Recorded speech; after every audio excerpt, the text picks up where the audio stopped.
چیزیں سامنے آتی ہیں جو ہمارے معاشرے میں، جس میں پہلی چیز منگنی ہے۔ لڑکی کا خاندان ہو یا لڑکے کا خاندان ہو، جوتیاں گھسٹ جاتی ہیں، جوتیاں ٹوٹ جاتی ہیں، ختم ہو جاتی ہیں رشتے ڈھونڈنے میں۔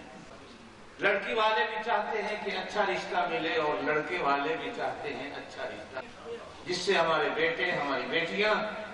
مستقبل کی زندگی کو اچھا گزار سکیں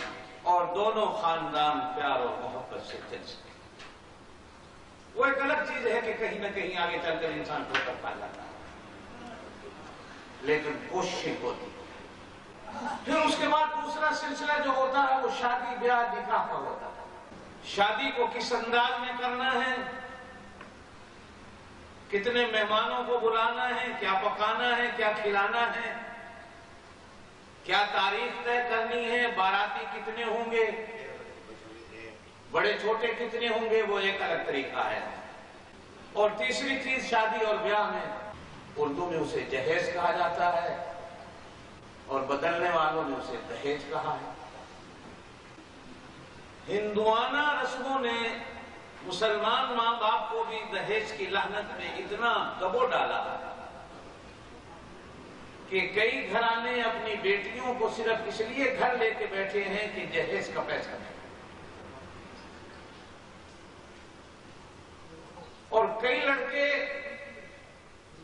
صرف شادی سے اس لیے معذور اور مجبور ہیں کہ لڑکی والے جہیز کا ان سے لڑکے والے اتنا مطالبہ کر بیٹھتے ہیں کہ جب وہ دہیج میسر نہیں ہوتا تو نکاحوں سے انکار کر دیا جاتا ہے۔ اور پھر کبھی کبھی جو بہو بیٹی جہیز لے کے نہیں آتی، ساری زندگی تان و تشنی میں اسے زندگی گزارنا پڑتی ہے، اور کبھی کبھی تو باورچی خانے کے چولہے پہ ویسے ہی کھڑا کر کے اسے آگ لگا دی جاتی ہے کہ آگ جلنے سے مر گئی، آگ لگنے سے یہ جل گئی، ورنہ وہ ساس وہ نندیں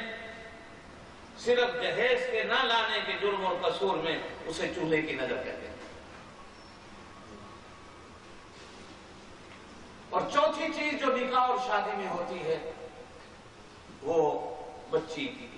رخصتی ہوتی ہے، جو عزت نفس کے ساتھ رخصتی ہو جائے، بخیر و خوبی رخصتی ہو جائے، ماں باپ سجدہ شکر بجا لاتا ہے، اور اگر رخصتی میں روڑے اٹک جاتے ہیں، مصیبتیں آ جاتی ہیں، تو وہ ماں باپ منہ چھپاتا پھرا ہوتا ہے، وہ جینے کے قابل اپنے آپ کو۔ یہ چار چیزیں شادیوں کا اہم حصہ ہیں۔ ہمارے لیے چونکہ ذات نبوت اور ذات رسالت صلی اللہ علیہ وسلم،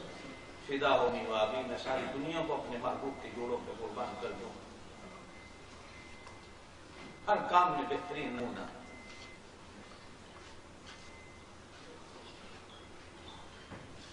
ہم بہت بیکار ہو گئے کہ ہم نے اپنے آپ کے لیے یورپ کو نمونہ بنا، ہم نے ہندو کو نمونہ بنا۔